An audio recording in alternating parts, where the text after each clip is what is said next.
하나님께서 이 새벽 우리에게 흡족한 은혜를 주실 줄 믿습니다. 자, 며칠 전에 휴게소를 들릴 일이 있었는데요. 제가 음료 자판기에서 비락 식혜를 눌렀습니다. 식혜를 오랜만에 먹고 싶어서 식혜를 눌렀는데 나온 것을 보니까 갈아 만든 배 주스가 나온 겁니다. 종종 이런 일이 있죠. 저도 좀 당황스러웠습니다. 그런데 갈아 만든 배라도 나왔으니까 망정이지, 만약 아무것도 안 나왔다면 제 반응은 더 달라졌을 것입니다. 그리고 혹은 이것이 1,000원짜리 물건이었으니 망정이었지, 그것보다 더 큰 금액이었다면 아마 저뿐만 아니라 여러분도 좀 화가 났을 상황을 맞이했을 것입니다. 이처럼 우리는 무언가를 기대하는 대로 마땅한 대가를 치렀는데도 불구하고 그에 따른 마땅한 결과가 나오지 않으면 그 현실을 받아들이기가 때로는 힘들 때가 종종 있습니다. 비싼 학원까지 보냈는데 성적이 그대로인 자녀들을 바라보는 부모님도 그럴 수 있고요. 열심히 공부했는데도 또 시험에 떨어지는 또 청년들도 그럴 수 있습니다. 정직하게 기업을 이끌고 열심히 직장 생활을 한다고 했는데 뜻대로 사업이 잘 풀리지 않고 원치 않는 구조조정 혹은 회사 내규에 의해서 뜻하지 않은 어려움을 당하는 어르신분들도 계실 줄 압니다. 오늘 본문에도 어쩌면 이와 같은 이야기가 나옵니다. 430년 동안의 애굽에서의 종살이에서 벗어나서 이스라엘은 지도자 모세를 따라 가나안 땅으로 나아가게 되는 소위 출애굽을 하게 됩니다. 그런데 애굽을 빠져나온 기쁨도 잠시, 곧 첫 난관에 부딪히게 되는데 그것은 눈앞에 마주한 홍해 바다였습니다. 게다가 뒤에는 칼과 창을 앞세운 애굽 군대가 계속해서 위협을 가하고 쫓아오고 있습니다. 분명히 하나님의 약속을 따라 믿음으로 시작한 출애굽의 여정이었습니다. 나름 믿음으로 발걸음을 띄었던 출애굽 백성들의, 이스라엘 백성들의 모습이었습니다. 그런데 눈앞에는 거대한 홍해 바다가 그들의 걸음을 막고 있습니다. 더 나아가 애굽 군대가 계속 쫓아오는 어려움을 빠지게 되었습니다. 상황이 이렇게 되자 이스라엘 백성들은 차라리 애굽에서 죽는 것이 낫겠습니다라고 하나님께 원망하는 목소리가 본문 11절과 12절에서도 낱낱이 신랄하게 표현되고 있습니다. 사실 어쩌면 저와 여러분이 마주하는 믿음의 삶도 이러한 때를 마주할 때가 종종 있습니다. 나름 믿음으로 나아갔습니다. 나름 하나님을 바라보며 신앙으로 살아가고자 합니다. 새벽 제단도 쌓고 또 하나님을 향한 봉사와 섬김의 모습도 합니다. 그러면 그 믿음에 대한, 나의 기도에 대한 마땅히 우리가 바라는 하나님께서 허락하실 꿈꾸는 우리의 모습이 있다는 것입니다. 그런데 어찌된 것인지 이스라엘 백성들은 그들이 바랬던 약속의 땅이 당장 마주하는 것이 아니라 주님의 약속은 보이지 않고 눈앞에 보이는 것은 나의 걸음을, 나의 삶을 가로막는 거대한 세상이라는 현실의 홍해 바다를 마주하게 된 것입니다. 더 나아가 우리를 낙심하고 두렵게 하는 여러 상황과 거대한 세상이란 군대를 마주하게 되기도 합니다. 이러한 이스라엘 백성들에게 또 그리고 우리에게 주님은 모세를 통하여 오늘 이렇게 말씀하고 계십니다. 본문 출애굽기 14장 13절과 14절의 말씀, 오늘 하나님이 주신 음성인 줄 믿고 우리 다시 한번 봉독해 보겠습니다. 출애굽기 14장 13절부터 14절까지의 말씀, 시작. 모세가 백성에게 이르되 너희는 두려워하지 말고 가만히 있어서 여호와께서 오늘 너희를 위하여 행하시는 구원을 보라. 너희가 오늘 본 애굽 사람을 영원히 다시 보지 아니하리라. 여호와께서 너희를 위하여 싸우시리니 너희는 가만히 있을지리라. 아멘. 너희는 두려워하지 말라. 가만히 있어서 여호와께서 너희를 위하여 행하시는 구원을 보라. 여호와께서 싸우시리니 너희는 가만히 있을지어다. 주님 말씀하십니다. 여러분, 이 말씀이요, 오늘 이 새벽 제단에 나오신 여러분들을 향한 하나님의 음성인 줄 믿으시기를 바랍니다. 그런데요, 조금 더 당시 상황의 입장에서 곰곰이 생각해 보면 이스라엘 백성들에게 허락하신 이 하나님의 음성은 전혀 위로가 되지 않은 말씀입니다.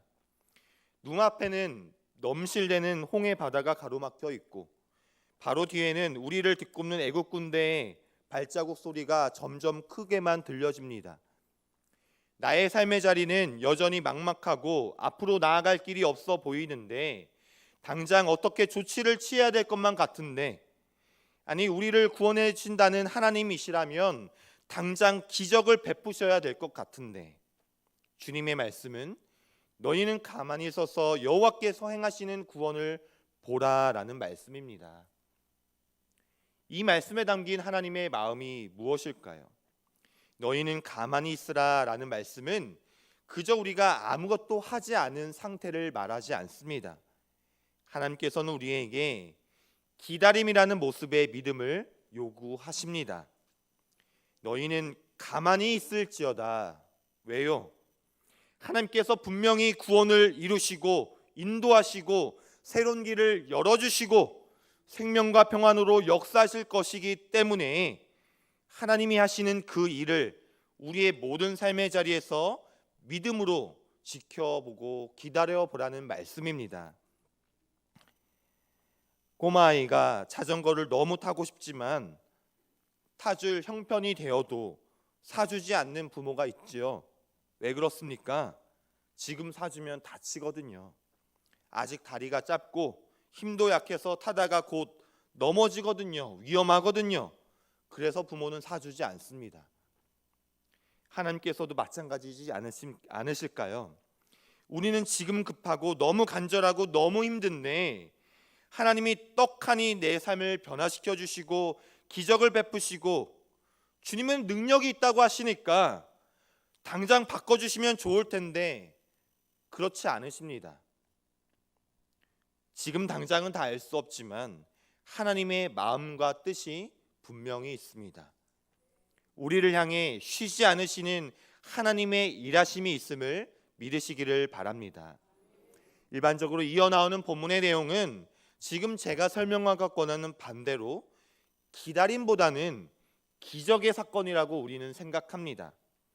실제로 하나님께서는 모세를 통해 말씀하셨습니다. 홍해 바다를 향하여 지팡이를 들고 손을 바다 위로 내밀면 바다를 갈라지게 하겠다라고 주님 말씀하십니다. 그리고 모세는 하나님의 말씀을 따라 지팡이를 들고 손을 내밀었고 우리가 아는 것처럼 홍해 바다가 갈라지게 된 것을 보게 되었습니다. 이것은 분명히 초자연적인 하나님의 기적처럼 보입니다. 그런데 하나님께서 어떻게 그 기적을 이루시는지 우리는 더 깊이 살펴봐야 됩니다. 오늘 본문 말씀을 통해서 하나님께서 우리에게 어떻게 이런 기적과 은혜를 베푸시는지 더 자세히 살펴보기를 원합니다. 먼저 하나님께서는 우리의 일상을 통해서도 일하고 계십니다. 본문 21절 말씀 우리 다시 한번 읽어보겠습니다. 출애굽기 14장 21절의 말씀입니다. 모세가 바다 위로 손을 내밀매 여호와께서 큰 동풍이 밤새도록 바닷물을 물러가게 하시니 물이 갈라져 바다가 마른 땅이 된지라. 아멘. 모세가 바다 위로 손을 내밀었을 때 당장 홍해 바다가 갈라지게 된 것이 아닙니다. 바다가 갈라지기는커녕 큰 동풍이 거센 바람이 불어왔습니다. 홍해 바다가 단번에 갈라진 것이 아니라 하나님께서는 큰 동풍, 바람을 먼저 일으키셨다는 사실에 우리는 주목해야 합니다.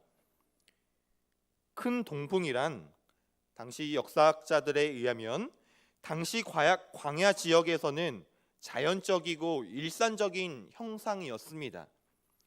일시적인 강풍과 바람이 시시때때로 찾아오는 지역이 바로 광야지대였기 때문입니다.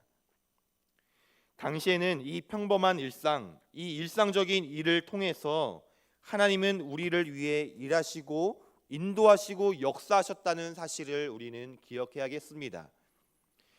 하나님께서 우리의 삶에 개입하시고 일하실 때에도 물론 초자연적인 그리고 급진적인 모습으로 우리를 인도하시기도 하지만 우리의 일상을 통해 하나님은 일하신다는 것입니다. 이미 하나님은 우리의 일상을 통해 우리 현재 삶의 자리를 통해 일하고 계십니다. 그런데 우리는 어떤가요? 우리의 일상, 평범하고 매일 반복되는 생활과 장소와 처소와 사람들 특별히 주목하지 않습니다. 특별히 기대하지 않습니다. 그곳에서 하나님을 찾아보려고 하거나 하나님의 은혜를 기대하기 쉽지가 않습니다. 저는 오늘 말씀에 의지하여 여기 모이신 귀한 성도님들에게 믿음으로 권면합니다. 초자연적이고 무언가 거대한 일들을 찾기보다 먼저 여러분이 현재 살아가고 계시는 오늘이라는 일상을 통해 이미 일하고 계시고 함께하고 계시는 하나님을 만나기를 바랍니다. 힘겹고 뭔가 더 이상 기대할 만한 것들이 보이지 않고 어제나 오늘이나 똑같은 것 같고 별반 기대할 만한 것들이 없어 보일 수 있습니다. 그래서 무뎌지고 지치는 그 일상에서 먼저 하나님을 바라봅시다. 그럴 때 그 오늘의 일상 삶의 자리에서 하나님께서 나의 삶의 인생의 주인이 되어주시고 그 주님을 붙잡고 나아갈 때 하나님께서는 분명 하나님의 능력을 나타내 주시고 길을 내시고 인도해 주심을 믿으시기를 바랍니다. 둘째로 하나님께서는 거센 바람 속에서도 일하고 계십니다. 당시 광야지대에서는 제가 설명했던 것처럼 일시적인 강풍과 바람이 시시때때로 찾아오는 지역입니다. 그러한 모습이 일반적인 모습이라는 것이죠. 그런데 본문 21절 말씀에서는 큰 바람이 밤새도록 불었다라고 말씀하고 있습니다. 밤새도록. 분명히 하나님께서 말씀하신 대로 순종했습니다. 그런데 오히려 거센 바람이 이스라엘 백성들 앞에 닥치게 된 것입니다. 밤새도록이요. 여러분, 바다에 거센 바람이 불면 어떻게 되나요? 파도가 더 넘실거리게 되고 배도 못 띄우게 되고 그 자체가 자연재해로 이어지게 됩니다. 모세 입장에도 그러지 않았을까요? 하나님 말씀에 분명 순종했는데 그러면 바다가 갈라진다고 말씀하셨는데 오히려 강풍이 불어오고 밤새도록 그것이 끊이지 않고 오히려 홍해바다는 더 거센 파도로 더 넘실거리고 더 위협감과 공포를 주게 된 것입니다. 엎친 데 덮친 격이죠. 여전히 홍해바다는 가로막혀 있고 애국 군대는 점점 쫓아오고 있는데 홍해바다도 이제 그들에게 더 큰 위협과 공포감을 주는 더 큰 위협의 존재가 되었습니다. 주님, 왜 기도를 들어주시지는 않고 왜 내 인생에 거센 바람만 부는 것입니까? 주님, 제가 원하는 것은 바람이 아닙니다. 바다가 갈라지는 것입니다. 내 인생의 길이 열리는 것입니다. 라고 우리도 물을 수 있잖아요. 하나님 정말 맞으십니까? 너무 힘들고 지칩니다. 기도해 주십시오. 라는 문자에 또 기도 중보의 제목도 종종 받기도 합니다. 때때로 우리의 인생에도 거센 바람이 불어오기도 합니다. 그런데 하나님께서는 분명히 말씀하시는 거예요. 내가 너희를 위하여 일하는 것을 보라. 결국 그 거센 바람이 바닷물을 가르고 마른 땅이 되게 하셨습니다. 하나님께서 바람을 일으키시는 것은 이스라엘 백성들에게 저와 여러분의 삶에 멸망과 위협을 주시는 것이 아니라 바로 홍해바다 한가운데를 가르셔서 가장 빠른 지름길, 가장 안전한 가름길을 만들어 주시려는 선한 인도하심이 있었다는 것입니다.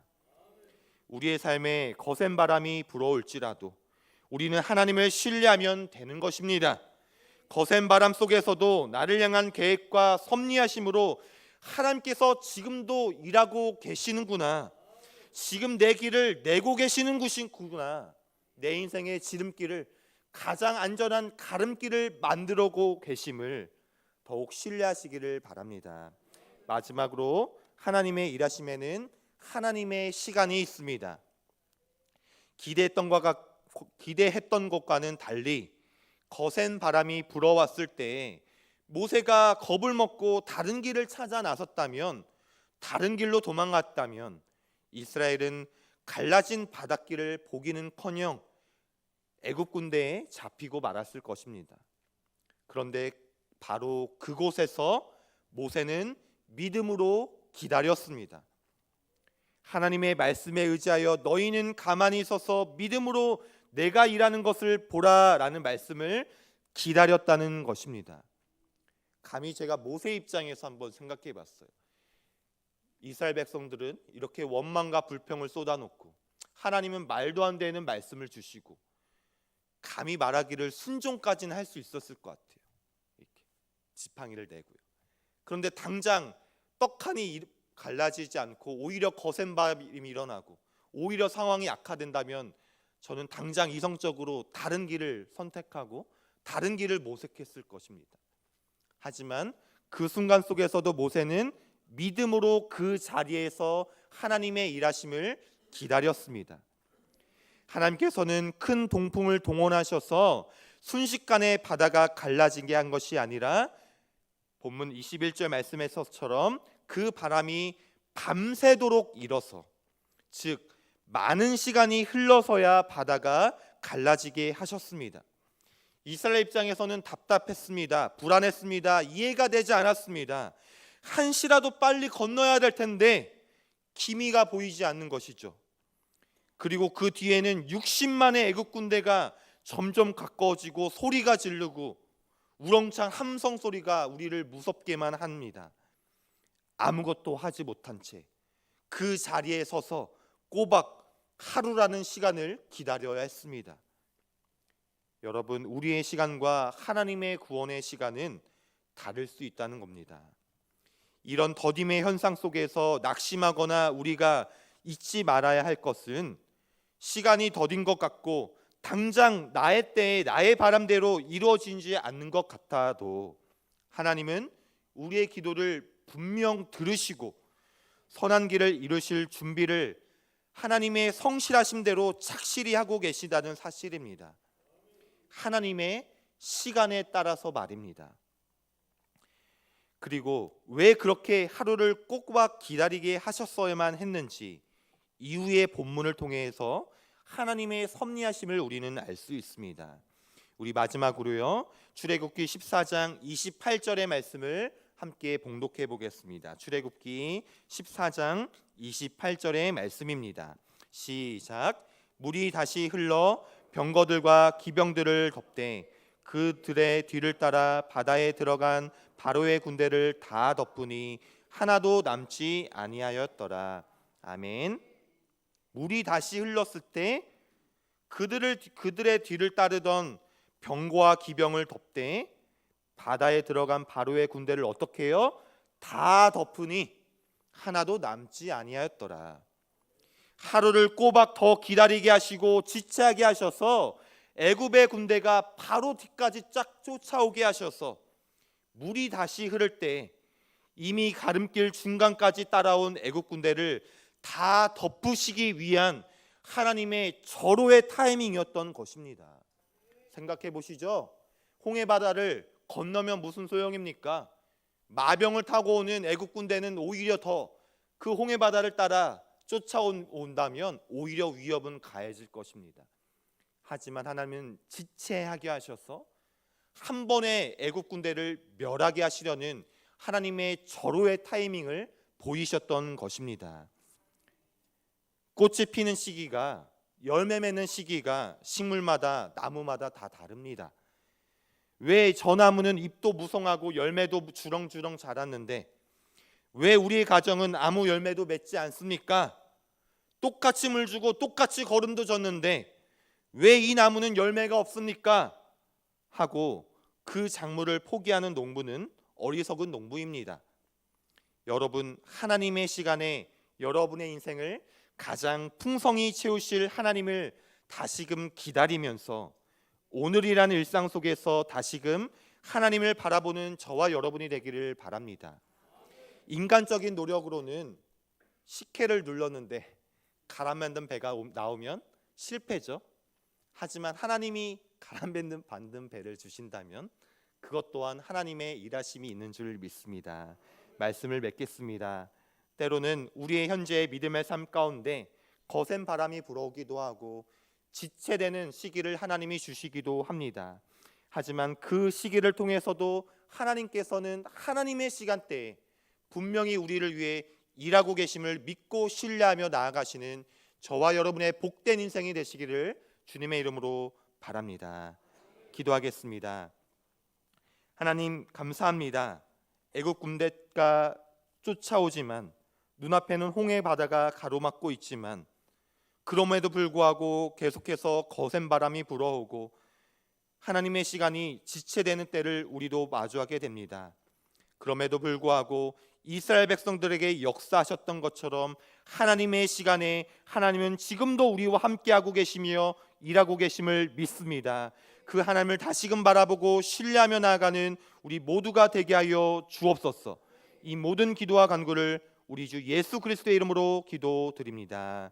아멘.